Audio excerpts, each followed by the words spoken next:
할렐루야. 찬양에 큰 은혜 받으셨죠? 반주도 너무 잘하세요. 반주도 너무 잘하시고 찬양도 너무 잘하시고. 여러분 참 어려운 가운데 오셨습니다. 여러분 아주 그냥 다른 분보다 심장이 2개 있는 분 같아요. 담대하시면. 자, 우리가 말은 자주 하면 안 됩니다. 그래서 우리 옆분에게 손 흔들어서 한번 주 안에서 평안하셨습니까? 저희 주 안에서 평안하셨습니까? 그래요. 아주 너무 감사합니다. 감사합니다.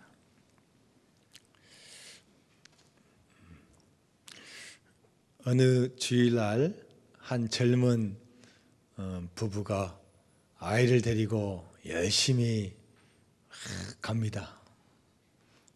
도착한 곳이 예배당입니다. 열심히 왔지만 예전처럼 또 지각을 했습니다. 들어가 보니까 사도신경으로 신앙 고백을 하고 있습니다. 그리고 찬송하고 또 기도하고 예전처럼 예배를 또 교인들은 열심히 드리고 있습니다. 그런데 이 젊은 부부는 그날따라 유난히 피곤합니다. 또 어젯밤에 늦게까지 또 서로 일하느라고 힘들어가지고 잠도 제대로 못 자고 또 예배당에 나왔습니다. 그래서 몸이 피곤하니까 모든 게 다 귀찮습니다. 찬송도 귀찮고 남들은 은혜 받았다고 아멘하고 박수치는데 박수치기도 싫고 또 기도하는데 또 벌써부터 졸려고 하고 참 따분하고 지루합니다. 드디어 설교 시간이 되었습니다. 목사님 설교를 시작하자마자 고개를 딱 밑으로 합니다.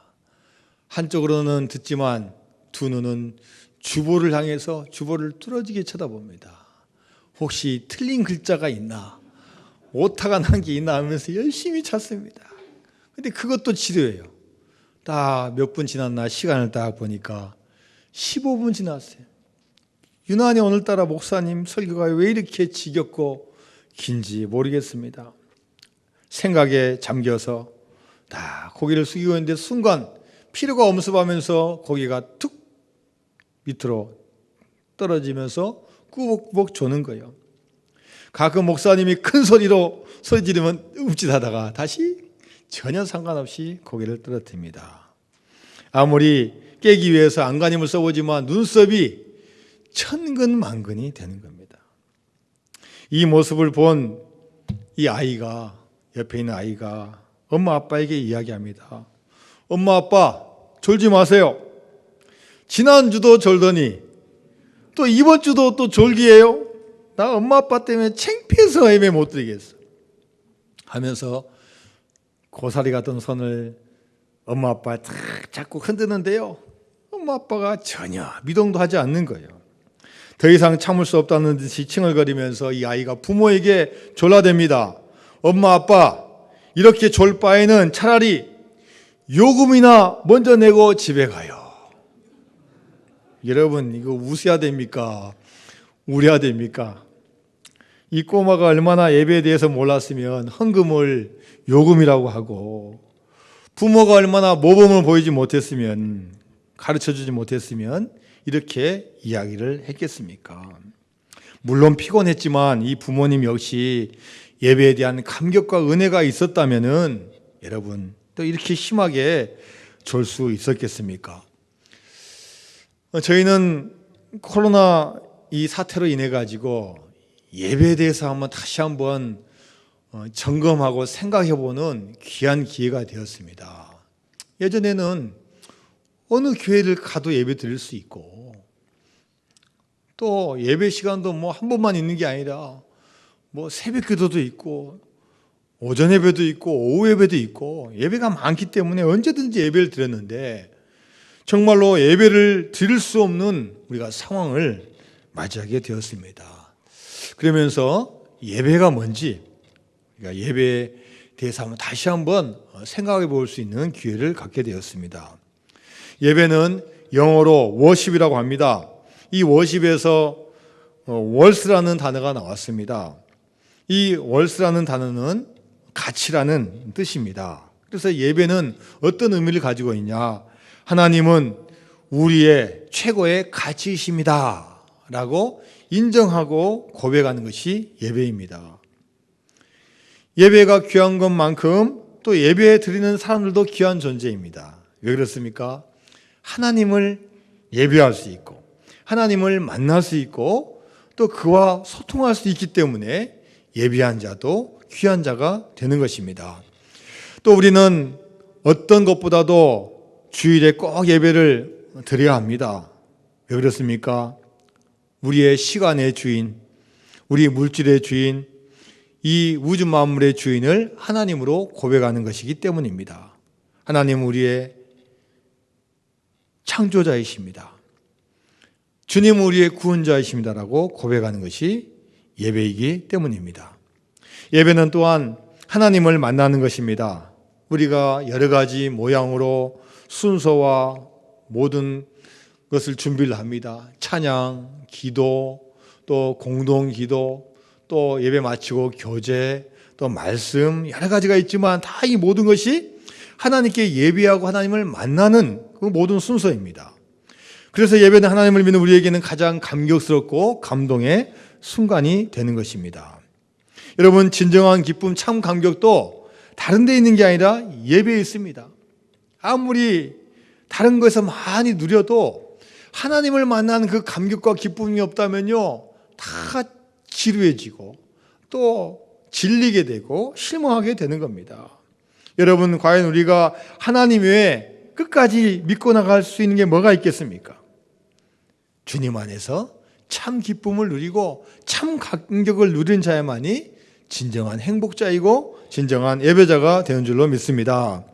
예배는 또 하늘로 올라가는 사닥다리예요. 우리가 예배를 쫙 드리면요, 하나님을 만나게 되는 거예요. 하나님께서 다 손 내미시는 거예요. 이 사닥다리를 통해서 서로 연결되고 소통되고 또 공급받고 요구하고 이런 요청이 일어나는 겁니다. 자, 그런데 여러분, 우리가 예배라고 다 똑같은 예배가 아닙니다. 우리 구약 성경에 보면은 하나님은 어떤 예배는 받으시는데 어떤 예배는 받지 않으셨습니다. 하나님은 가인의 예배를 받지 않으셨어요. 물론 많은 학자들이 그 이유가 뭔지, 왜 어떤 예배는 받고 받지 않으셨는지를, 이유가 뭔지를 물론 몇 가지 이야기를 합니다. 그러나 분명한 이유는 우리가 알 수 없습니다. 그러나 분명한 사실은 하나님은 어떤 예배는 받아주시고 어떤 예배는 분명히 받지 않으신다는 그 사실입니다. 자, 그래서 예수님께서는 신약시대에 와서 우리가 어떤 예배자가 되어야 될지, 어떻게 예배를 드려야 될지를 말씀하고 계십니다. 자, 요한복음 4장 23절과 24절 말씀 같이 읽습니다. 시작. 아버지께 참되하게 예배하는 자들은 영과 진리로 예배할 때가 오나니 곧 이때라. 아버지께서는 자기에게 이렇게 예배한 자들을 찾으시느니라. 하나님은 영이시니 예배하는 자가 영과 진리로 예배할지니라. 자, 구체적인 것은 우리가 알 수는 없지만 하나님께 예배하는 자는 영과 진리로 예배할 때 하나님께서 받으신다고 말씀하고 있습니다. 총신대학교 총장님을 지내신 김인환 목사님이 이런 말씀을 했습니다. 자기가 어렸을 때 부모님이 부부싸움하는 것을 많이 봤다는 겁니다. 특히 초등학교 때 얼마나 부모님들이 싸우시는지, 자기가 부모님이 저녁에 싸우는 것을 보고 잠이 들었는데 새벽에 잠깐 깼는데 그때까지 싸우고 계셨다는 거예요. 그래서 얼마나 싸움을 많이 하시는지요. 야, 왜 이렇게 싸움을 많이 하실까? 감정으로 싸우고 말로 싸우고 쉬었다 싸우시고 싸우고 또 싸우시고 자기가 눈 떠보니까 싸우시고 얼마나 많이 싸우신지 모른다는 거예요. 그런데 자기 어렸을 때 기억에 긴 싸움이 끝나는 그 해결책이 있다는 거예요. 아버지가 어머니에게 이 말을 딱 하면은 두 분이 언제 싸우냐는 듯이 딱 해결된다는 거예요. 뭐라고 했냐? 여보, 이제 우리 가정 예배 드리고 끝냅시다. 그렇게 싸우다가도 우리 여보, 이제 우리 가정 예배 드리고 끝냅시다 하면요, 그렇게 싸우다가도 딱 스톱하고 딱 두 분이 모여서 또 우리에서 이리 와라 해가지고 같이 예배드렸대요. 근데 자신은 그 어렸을 때 예배 드려도요, 부모님이 이해가 안 되는 거예요. 아니, 교회 다니시는 분들이 예배를 드리면 싸우지 말든지, 또 싸웠으면 딱 예배를 안 드리든지, 이걸 선택을 해야 되는데, 그 한창 싸우다가 그 신성한 예배를 이어서 드리니까 자기 이 생각으로는 도저히 이해가 안 됐다는 거예요. 성경에도 예수님께서 뭐라고 말씀하셨어요? 야, 제단에 예물을 드리다가 혹시 누구하고 화목하지 못해서 싸운 일이 생각나거든 어떻게 하라고요? 그 중단하고 가서 화해하고 돌아와서 예배를 드리라. 이 화목하고 화합하고 싸우지 않는 것이 예배만큼 그렇게 중요한데 왜 우리 부모님은 맨날 싸우고 또 그 결론이 예배니까 이건 믿음의 사람이 아니다 이렇게 생각을 했다는 거예요. 그런데 자신이 이제 성장하게 되고 믿음이 생기게 되고 신학교를 가게 되고 전도사 목사가 되고 쭉 이런 과정을 생각하면서요, 옛날에 부모님 모습을 생각하니까 이야, 우리 부모님 대단하신 분이다. 얼마나 예배를 귀하게 여겼으면은 싸우다가도 예배를 드렸을까? 오히려 우리 부모님의 난 믿음이 더 나는 다 귀하다, 감동스럽다 이렇게 판단했다는 거예요. 부부가 서로 안 맞아서 싸울 수 있지만 그래도 하나님을 존귀하게 여기고 정성스럽게 가정예배 드리는 모습이 큰 은혜가 되었다고 이분이 고백하는 겁니다. 그리고 나중에 자기가 중학생 되고 고등학교 되고 쭉 보니까요, 이 두 부부가 어떻게 됐을까요? 계속 싸우고 예배를 안 드렸을까요? 아니면은 예배를 드리고 안 싸우셨을까요? 어떻게 됐을까요? 나중에 이제 예배 드리다 보니까 이분들이 회개를 했겠죠. 그래서 결론이 어떻게 되냐?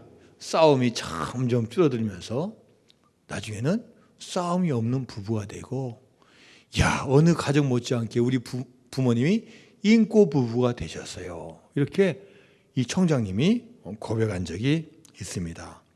그렇습니다. 예배는 우리의 영광과 감동일 뿐만 아니라 최고의 축복이 되는 것입니다. 하나님 우리를 만드신 목적이 뭡니까? 우리를 만드신 그 목적, 나에게 예배하라, 나를 섬기라고 우리를 창조해 주신 겁니다.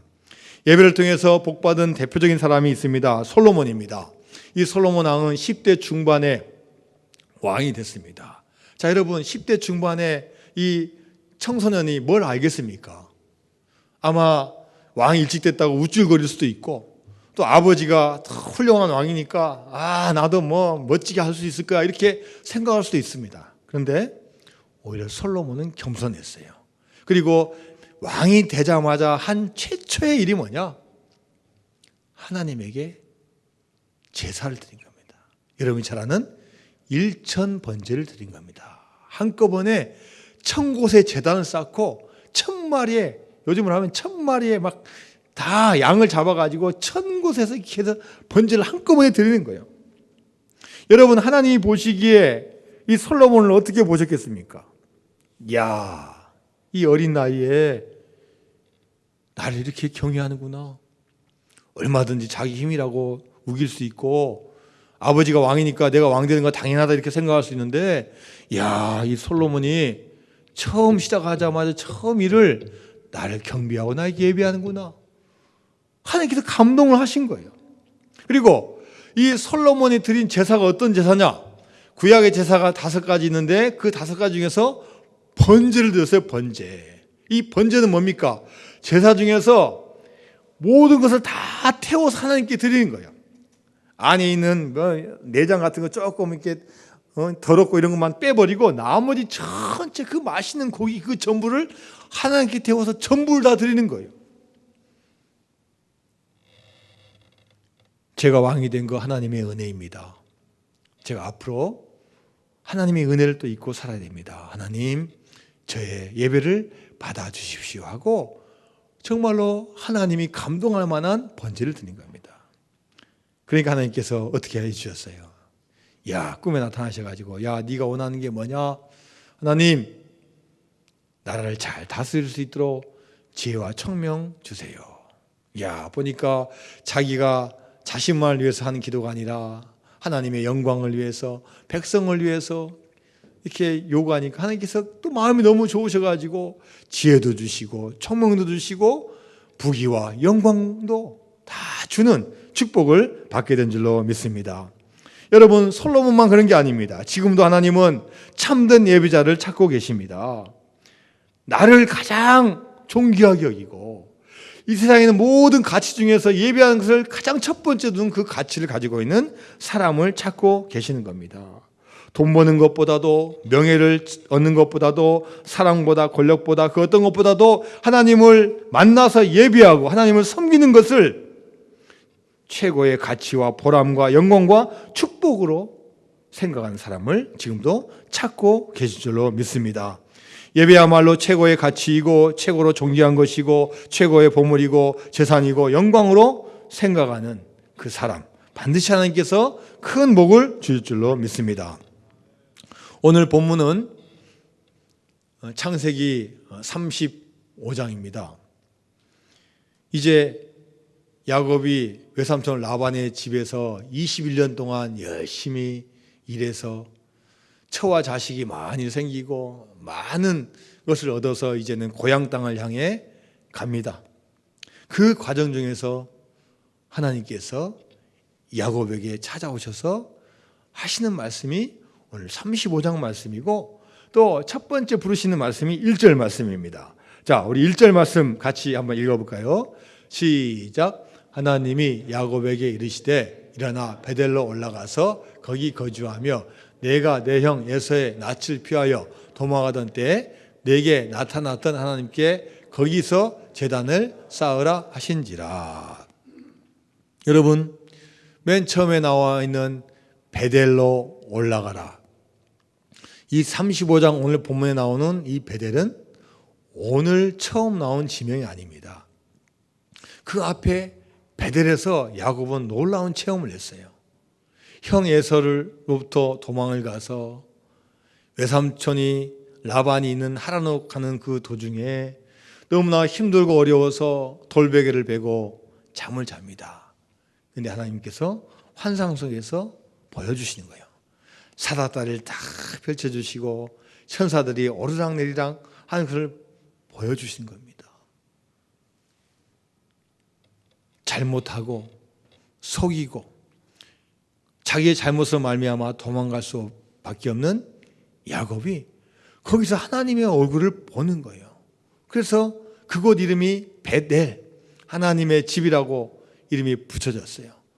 이 야곱이 얼마나 감사하고 기뻤는지 하나님께서 요구하시지도 않았는데 하나님한테 자기가 약속을 하는 겁니다. 자, 그 서원하는 장면이 창세기 28장 19절에서 22절까지 나와 있습니다. 자, 시작. 그곳 이름을 베델이라 하였더라. 이 성의 옛 이름은 루스더라. 야곱이 서원하여 이르되 하나님이 나와 함께 계셔서 내가 가는 이 길에서 나를 지키시고 먹을 떡과 입을 옷을 주시어 내가 평안히 아버지 집으로 돌아가게 하시오면 아버지께서 나의 하나님이 되실 것이요 내가 기둥으로 세운 이 돌이 하나님의 집이 될 것이요 하나님께서 내게 주신 모든 것에서 10분의 1을 내가 반드시 하나님께 드리겠나이다 하였더라.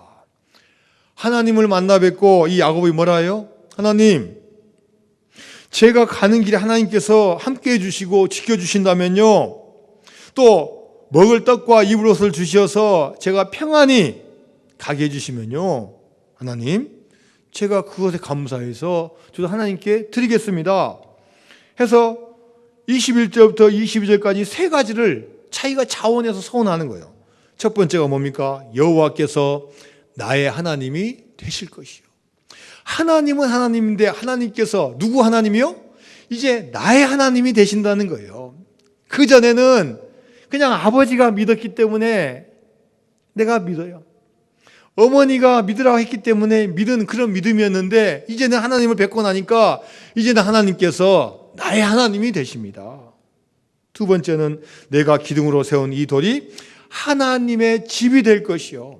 하나님의 집, 베델, 하나님의 집에서 우리가 예배합니다. 앞으로 하나님, 저는 예배자로 살겠습니다. 예배하는 사람이 되겠습니다. 이렇게 다짐을 하는 겁니다. 마지막 세 번째는 뭡니까? 하나님께서 내게 주신 모든 것에서 11조 10분의 1을 내가 반드시 하나님께 드리겠나이다 하였더라. 하나님, 내가 앞으로 외삼촌 집에 가면은 내가 결혼도 하고 싶고 돈도 벌 텐데 하나님, 시간의 주인과 물질의 주인은 하나님이십니다 라고 이 야곱이 고백하고 서원을 하는 겁니다.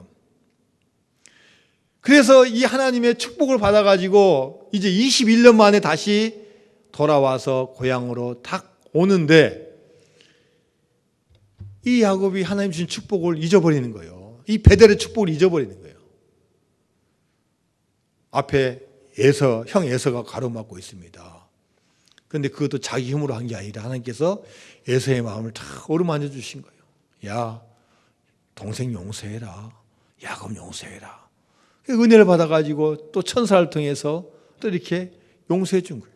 자, 여러분, 그런 은혜를 받았으면 이제 베델로 올라가가지고 하나님께 예배하고 예배자로 살아야 되는데 이 지금 야곱이 간 곳이 거기가 아닙니다.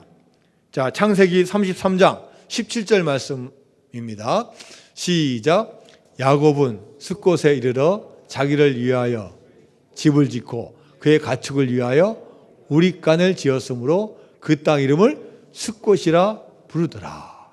야곱이 베델로 안 가고 어디로 갔어요? 숫곳으로 갔어요. 가가지고 뭐 했습니까? 자기를 위하여 집을 짓고 가축을 위하여 우릿간을 지었으므로 그만큼 벌었고 그만큼 은혜 받았으면 이제 하나님 은혜에 감사해서 이제 하나님을 찬양하고 경배해야 되는데 아직도 벌 것이 있어요. 아직도 더 집을 지어야 되고 아직도 가축을 위해서 더 많이 벌어야 되는 겁니다. 학자에 의하면요, 여기서 13년 동안 있어요. 13년 동안 하나님께서 지켜보고 기다리시다가 앞에 우리 35장 앞에 보면 큰 사건이 납니다. 34장에 외동딸 디나가 시내 구경하러 갔는데 그 땅 추장의 아들에게 뭘 당해요? 성폭행을 당하는 사건이 나요. 그러니까 이 오빠들이 화가 나가지고 이놈들이 내 동생을 건드려 해가지고 어떻게 해요? 너희들 할례 받아라. 그러면은 내가 용서해 줄게 해가지고 그 남자들 다 할례 받게 해놓고 그 틈을 이용해서 다 죽여버리는 거예요. 아버지가 이 사실을 알고 야곱이 사실을 알고 야, 너희들 왜 그런 짓을 했냐? 다른 방법도 있고 보복할 수 있는 다른 방법도 얼마든지 있고 또 이를 통해서 또 다른 것을 해야 되지 왜 그렇게 다 죽여서 이렇게 피해 보복을 부르느냐? 그런데요, 여러분, 이 꾸중을 듣고 그 아들들이 한 이야기가 뭔지 아십니까? 자, 오늘 창세기 35장 맨 앞에 있는 34장 31절 말씀 한번 볼까요? 자, 시작. 그들이 이르되 그가 우리 누이를 창녀같이 대우함이 옳으니까. 아버지, 우리가 뭐 잘못했습니까? 우리 동생 먼저 건드렸으니까 우리가 다 죽여버렸습니다. 아버지, 그렇게 해야 되지 않겠습니까? 라고 아버지한테 지금 대드는 거예요. 여러분, 잘못하면 지금 여러 민족이 합쳐가지고요, 지금 이 야곱에 있는 모든 걸 쳐들어가지고 다 죽을 상황에 있는데도 이 아들들이 복수 잘했다고 지금 아버지한테 대들고 지금 변명을 하고 있는 겁니다. 이러한 어려운 상황 가운데 하나님께서 찾아오시는 거예요. 창세기 35장 1절, 아까 읽었던 말씀 중에서 베델로 올라가라는 거예요. 35장 1절 맨 마지막에 보니까 베델로 올라가서 나를 위하여 뭘 하라고요? 제단을 쌓으라는 겁니다. 예배자가 되라는 거예요. 네가 아무리 너의 감정과 너의 뜻 같고 다 하더라도 먼저 예배를 드리는 사람이 되라고 하나님께서는 이 야곱에게 말씀하고 계십니다. 그래서 이 말씀을 듣고 야곱은 순종합니다. 감사한 것은 예배자로 살라고 할 때 하나님 아닙니다라고 하는 게 아니라 하나님, 제가 잘못했습니다. 예배자로 살겠습니다라고 결단하고 나아간 모습을 보이고 있습니다. 자, 오늘 여러분 창세기 35장 우리 성경책의 3절 말씀 한번 볼까요? 35장 3절 말씀. 자, 시작. 우리가 일어나 베델로 올라가자. 내 환난 날에 내게 응답하시며 내가 가는 길에서 나와 함께 하신 하나님께 내가 거기서 제단을 쌓으려 하노라. 아멘. 할렐루야. 야곱이 그래도 감사한 것은 믿음의 사람인 것은 1절에 하신 말씀을 그대로 하는 거예요. 하나님, 제가 잘못했습니다. 하나님, 제가 영적으로 하나님 예배해야 되는데 하나님, 늘 제가 넘어집니다. 그러나 주님께서 주신 말씀 알겠습니다. 일어나서 베델로 올라가겠습니다. 그리고 가서 하나님께 다시 예배하기 위해서 단을 쌓겠습니다라고 고백하는 겁니다. 자, 그리고 또 다시 옮겨서 하나님께 예배드리는 모습을 볼 수 있습니다. 자, 5절에서 7절까지 말씀입니다. 시작. 그들이 떠났으나 하나님이 그 사면 고을들로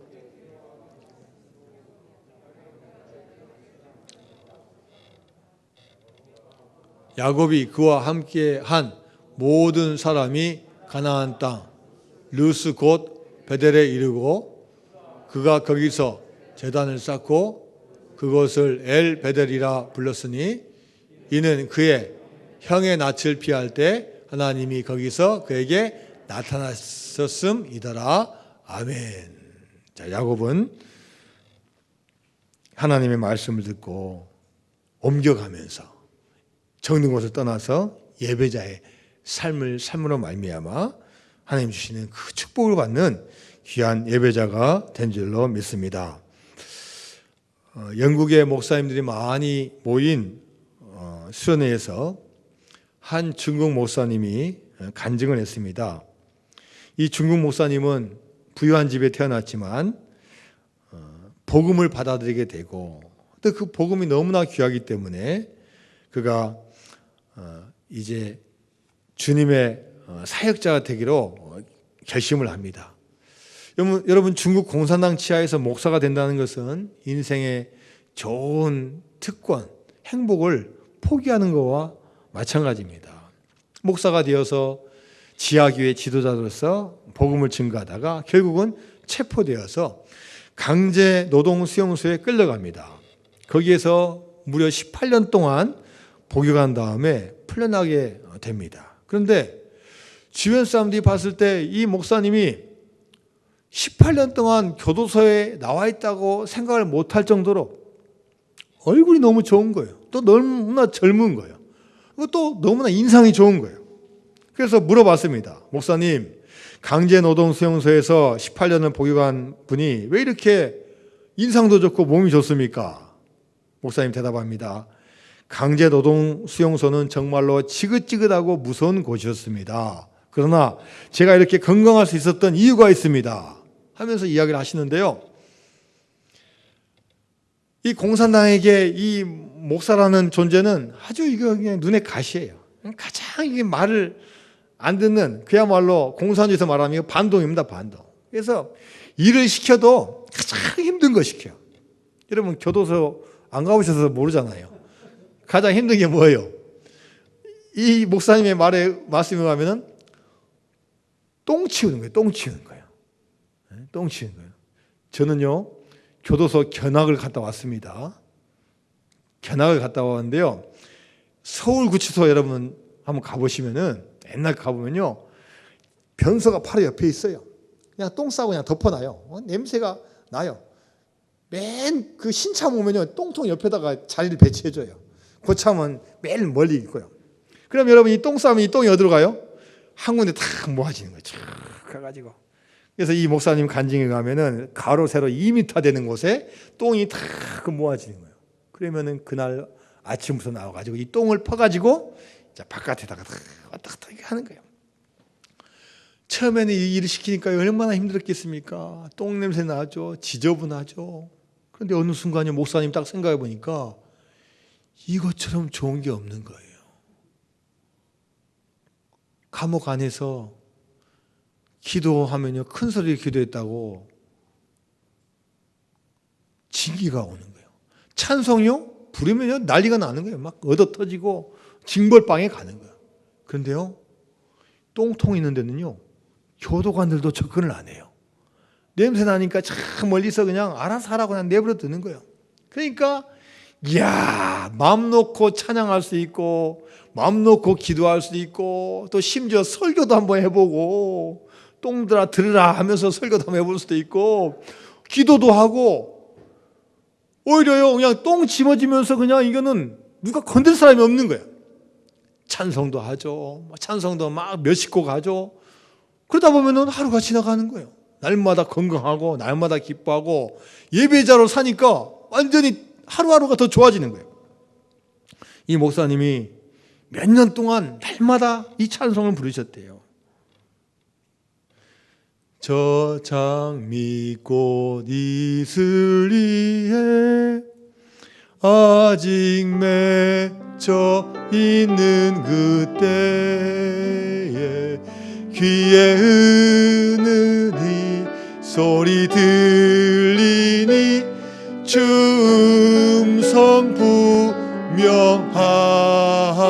분명하다. 주님 나와 동행을 하면서 나를 친구 삼으셨네. 우리 서로 받은 그 기쁨은 알 사람이 없도다. 여러분 이 찬송 부르면서요 얼마나 기쁘고 얼마나 감사한지 몰랐대요. 비록 내가 똥을 지고 있지만 저 장미꽃 위에 이슬, 야, 똥이 이슬처럼 막 보이는 건가요? 주님 나와 동행하면서 나를 친구 삼으셨네. 우리 서로 받은 그 기쁨은 알 사람이 없도다. 세상은 모르지만 야, 이 고난 가운데도 하나님께서 함께 해주시니까 넉넉히 감당한다는 거예요. 여러분 혼자 예배드려도 우리가 하나님을 친정으로 만나면요 그것이 천국이 될 줄로 믿습니다. 그것이 똥통이어도요 하나님을 찬양하면요 그 자리가 하나님이 계신 곳이라는 겁니다. 여러분의 예배는 우리 어디서든지 드릴 수 있습니다. 두세 사람이 함께 있는 곳에 내가 너희와 함께 하겠다고 말씀하셨어요. 아니 혼자서라도 예배 드릴 수 있습니다. 내가 감옥에 있고 교회 갈 수 없는 상황에 있다면 얼마든지 어떤 곳에서도 예배 드릴 수가 있다는 거예요. 반면에 초대교회는 모이기에 힘썼습니다. 그 당시에는 큰 교회가 없었어요. 뭐 건물이 큰 게 없었습니다. 집에서 예배 드리고 또 마가 다락방이라는 그 다락방 2층 가운데서 그냥 예배 드렸습니다. 어느 장소 가리지 않았습니다. 그러나 중요한 것은 모이기에 힘썼다는 거예요.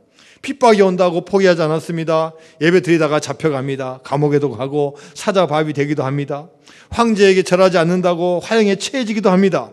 핍박을 피해서 결국은 지하로 들어가다가 로마에 있는 카타콤이라는 지하 도시가 생겼습니다. 우리 대한민국 한국교회는 일제강점기에도 6.25 전쟁 중에도 기도와 예배를 멈추지 않았습니다. 주기철 목사님, 손양호 목사님, 많은 믿음의 선조들 믿음을 지키면서 예배를 끝까지 지켰습니다. 한국교회가 왜 소중합니까? 새벽부터 예배당에 나와서 기도합니다. 늘 나라와 민족을 위해서 울고 우리 가정을 위해서 울고 이 민족을 위해서 울고 기도할 때 하나님께서 그 기도에 응답해 주신 나라가 대한민국입니다. 자, 시편 50편 1절에서 5절까지 말씀 한번 같이 마지막으로 한번 읽어봅니다. 시작. 전능하신 이 여호와 하나님께서 말씀하사 해 돋는 데서부터 지는 데까지 세상을 부르셨도다. 온전히 아름다운 시온에서 하나님의 빛을 비추셨도다. 우리 하나님이 오사 잠잠하지 아니하시니 그 앞에는 삼키는 불이 있고 그 사방에는 광풍이 불리로다. 하나님이 자기의 백성을 판결하시려고 위 하늘과 아래 땅에 선포하여 이르시되 나의 성도들을 내 앞에 모으라. 그들은 제사로 나의 언약한 이들이니라 하시도다. 할렐루야. 우리 성도들은 어떤 사람이라고요? 제단에 나와서 예배하기 위해서 모은 사람이 바로 우리라는 겁니다. 하나님은 지금도 예배한 자들을 찾으신 줄로 믿습니다. 우리가 주님 앞에 나와서 영과 진리로 예배할 때 하나님은 그 예배를 기꺼이 받아줄 줄로 믿습니다. 어디에 있든지 어떤 순간에든지 하나님께 예배하는 백성 하나님께서 기억하여 주시고 충만한 은혜 허락하여 줄 줄로 믿습니다. 하나님 아버지 감사드립니다. 힘들고 어려운 시절을 우리가 보내고 있습니다. 모여서 예배 드리는 것이 이렇게 귀하고 또 얼마나 어려운 가운데도 이렇게 주님 앞에 나왔습니다. 하나님께서 여기에서 예배 드리고 또 각 처소에서 예배 드린 우리 교인들 한 분 한 분을 기억하여 주시고 앞으로 이 나라 이 민족을 위해서 하나님의 영광을 위해서 귀하게 쓰임받는 참 예배자, 참 능력자가 될 수 있도록 은혜 베풀어 주옵소서. 예수님의 이름으로 기도드리옵나이다. 아멘.